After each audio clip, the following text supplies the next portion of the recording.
கள்ளக்காதலுக்காக மகன் மகளை கொலை செய்த வழக்கில் பிரியாணி அபிராமி குற்றவாளி என தீர்ப்பு அளிக்கப்பட்டிருக்கிறது. கள்ளக்காதலுக்கு இடையூறாக இருந்ததால் மகன் மகளுக்கு தூக்க மாத்திரை கொடுத்து கொலை செய்த வழக்கில் இந்த தீர்ப்பானது அளிக்கப்பட்டிருக்கிறது.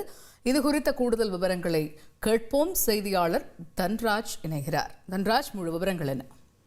காஞ்சிபுரம் மாவட்டம் குன்றத்தூர் அருகே இருக்கின்ற 3ஆம் கட்டளை பகுதியைச் சேர்ந்தவர் விஜய், இவரது மனைவி அபிராமி. இவர்களுக்கு அஜய் என்ற 6 வயது மகனும் கார்னிகா என்ற 4 வயது மகளும் இருந்தனர்.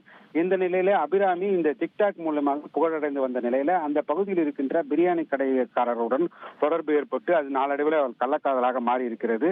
இதன் காரணமாக கள்ளக்காதலுக்கு இடையூறாக இருக்கிறார்கள் என்ப காரணமாக அந்த குழந்தைகள் இருவரையும் 6 வயது 4 வயது ஆண் குழந்தை பெண் குழந்தை இருவரையும் தூக்க மாத்திரை வழங்கி அவர்களை கொலை செய்து பெரும் பரபரப்பை ஏற்படுத்தியது. கடந்த 7 ஆண்டுகளாக இந்த வழக்கானது செங்கல்பட்டு மற்றும் காஞ்சிபுரம் நீதிமன்றங்கள் நடைபெற்று வந்தது. தற்போது இந்த காஞ்சிபுரம் நீதிமன்றத்தில் நடைபெற்று வந்த இந்த வழக்கானது இறுதி கட்டத்தை எட்டியுள்ளது. இன்று தீர்ப்பு வழங்கப்படும் என அறிவிப்பு வெளியிடப்பட்டிருந்தது. அதனைத் தொடர்ந்து இன்று காலையிலேயே நீதிமன்றத்திற்கு அபிராமி அழைத்து வரப்படுவார் என்று எதிர்பார்க்கப்பட்ட நிலையில நீதிமன்றத்திற்கு காலதாமதமாக சேர்ந்தார். இதன் காரணமாக நீதிபதி மாங்காடு போலீஸ் இன்ஸ்பெக்டரையும் கடிந்து கொண்டார்.